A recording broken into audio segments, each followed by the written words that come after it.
But we begin tonight with a tale of two speeches, both from the same man, both from President Obama. One speech that could have been billed as a ballad to the Constitution, a proclamation of American values, a repudiation of the lawless behavior of the last presidential administration, and another speech announcing a radical new claim of presidential power that is not afforded by the Constitution and that has never been attempted in American history, even by George W. Bush and Dick Cheney. Remarkably, President Obama today made both of those speeches simultaneously. Standing inside the National Archives in front of the actual original Constitution, President Obama delivered a blistering critique of the Bush administration, in which he called their actions and their legacy literally a mess. Our government made a series of hasty decisions. Poorly planned, haphazard approach. Too often, we set those principles aside as luxuries that we could no longer afford. Our government made decisions based on fear rather than foresight. The decisions that were made over the last 8 years established an ad hoc legal approach for fighting terrorism that was neither effective nor sustainable. An ad hoc legal approach for fighting terrorism that was neither effective nor sustainable. Ouch. Then, moments later, he announced his own ad hoc legal approach for fighting terrorism. President Obama today proposed something new, something called prolonged detention. Doesn't sound that bad, right? Prolonged detention. Did you ever see the movie Minority Report? It was based on a Philip K. Dick short story, came out in 2002. It starred Tom Cruise, remember? He played a police officer in something called the Department of Pre-Crime. Pre-crime is where people are arrested and incarcerated to prevent crimes that they have not yet committed. Mr. Marks, by mandate of the District of Columbia Pre-Crime Division, I'm placing you under arrest for the future murder of Sarah Marks and Donald Dubinos. Take place today, April 22nd, at 0800 hours, 4 minutes. No, I didn't do anything. You didn't do anything, but you're gonna. Future murder. Creepy, right? Putting somebody in jail not for what they've done, but for what you're very sure they're going to do? There may be a number of people who cannot be prosecuted for past crimes. In some cases because evidence may be tainted,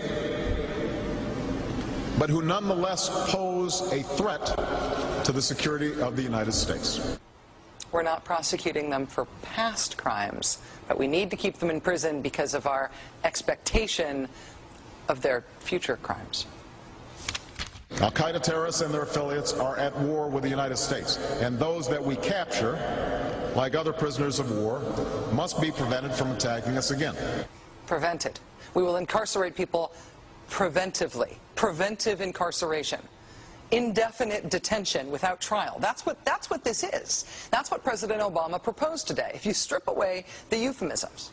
One civil liberties advocate told the New York Times today, quote, "We've known this was on the horizon for many years, but we were able to hold it off with George Bush. The idea that we might find ourselves fighting with the Obama administration over these powers is really stunning." And it is stunning, particularly to hear President Obama claim the power to keep people in prison indefinitely with no charges against them, no conviction, no sentence, just imprisonment. It's particularly stunning to hear him make that claim in the middle of a speech that was all about the rule of law. But we must do so with an abiding confidence in the rule of law. Our government was defending positions that undermine the rule of law to ensure that they are in line with the rule of law. How can a president speak the kind of poetry that President Obama does about the rule of law and call for the power to indefinitely, preventively imprison people because they might commit crimes in the future? How can those two things coexist in the same man, even in the same speech? Well, that brings us to the self-consciously awkward, embarrassing part of this speech today. After condemning the Bush administration for what he called their ad hoc legal strategy, for trying to make things seem legal that patently weren't, this is what President Obama proposed. My administration has begun to reshape the standards that apply to ensure that they are in line with the rule of law. We must have clear, defensible, and lawful standards for those who fall into this category. We must have a thorough process of periodic review so that any prolonged detention is carefully evaluated and justified. Our goal is to construct a legitimate legal framework for the remaining Guantanamo detainees that cannot be transferred. Our goal is not to avoid a legitimate legal framework. In our constitutional system, prolonged detention should not be the decision of any one man. If and when we determine that the United States must hold individuals to keep them from carrying out an act of war, we will do so within a system that involves judicial and congressional oversight.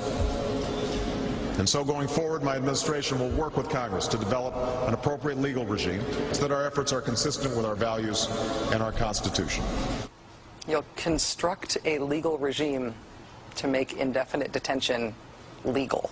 You will, what does he say? Develop an appropriate legal regime. So you can construct a whole new system outside the courts, even outside the military commissions, so that you can indefinitely imprison people without charges. And you'll build that system from scratch.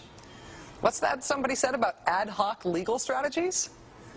Just for context here, in the United Kingdom, where there isn't even a Bill of Rights, there's been a major debate about whether people can be held in preventive detention. Former British Prime Minister Tony Blair wanted 3 months to be the outer limit for how long anyone could be held. There was a big political fight about it. Parliament ended up limiting that power to 28 days. 28 days is still the longest period of preventive detention that's allowed under law in any comparable democracy anywhere in the world.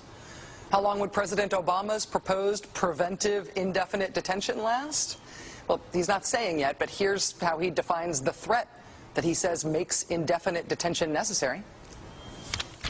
Right now, in distant training camps and in crowded cities, there are people plotting to take American lives. That will be the case a year from now, 5 years from now, and in all probability 10 years from now. 10 years from now.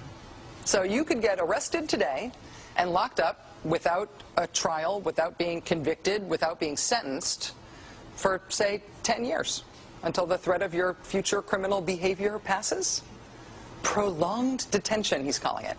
This was a beautiful speech from President Obama today with patriotic, moving, even poetic language about the rule of law and the Constitution, and one of the most radical proposals for defying the Constitution that we have ever heard made to the American people.